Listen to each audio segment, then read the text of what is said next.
Môre mense man. Is maandagoggend die buite. Niemand anders behalwe God het vanmôre vir ons die genade gegee nie man. Niemand anders nie man.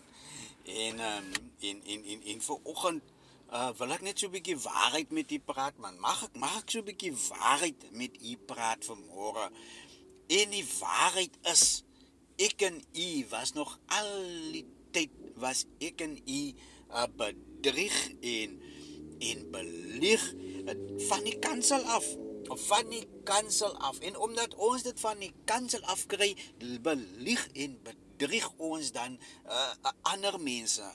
En daarom sê die woord, ons word valse leraars. En baie keer dan sê hulle, dan wanneer mense veral doodgaan, en dan sê hulle, kyk jy, daai een is in die hemel in. Ja, hy's op 'n beter plek man. Hy's saam met God daar bo man. Hy en Jesus, hulle is daar so. Hy's daar in die heerlikheid van God. Maar dit is 'n absolute leuen mense.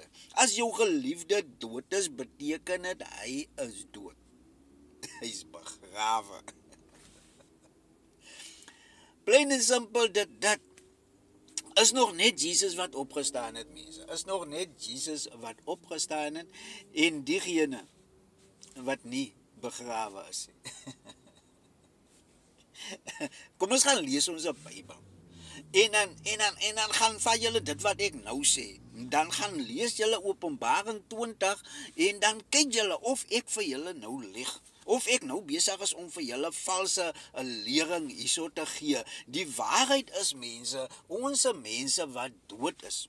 Hulle verjaar nie in die hemel die mense. Hulle lê onder die grond, hulle is begrawe en hulle is daar. Hulle weet van niks, hulle doen niks. So, dit bring my by 'n ander punt. Wanneer ons Bybel lees en ons verstaan die Bybel, dan gaan ons drome verstaan. Dan gaan ons gesigte beter verstaan. So dit is my beroep op u man. My beroep op u. Die eerste opstanding, daar's 'n eerste opstanding mense en daar's 'n tweede opstanding mense.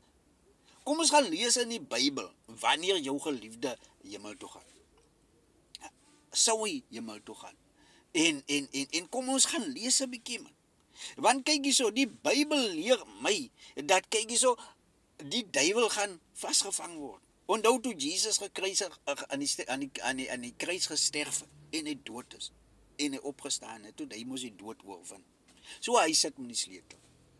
So dan kom die engele af en hulle kom in hy sleutel en hulle kom maak vir Satan. Hulle kom vang vir Satan. Sien jy? En dan gaan lees wat daar staan mense. Julle gaan nie verstaan wat ek nou vir julle sê. Maar gaan lees Openbaring. En nou op om in 'n klein mindset vasgevang te wees. Ek sê nie jy het 'n klein mind nie. Ek sê hou op om in 'n klein mindset vasgevang te word. En laat ons die Bybel, kom ons doen woordstudie man. Kom ons doen regtig waar woordstudie sodat die soet woordjies en dit wat sag val op die oor ons nie bedrieg die mense. My boodskap en my bemoediging aan u vanmôre is man, kom ek en u begin regtig waar in die woord in te gaan, regtig waar Bybelstudie te doen en ons gaan luister wat die woord van God vir ons sê.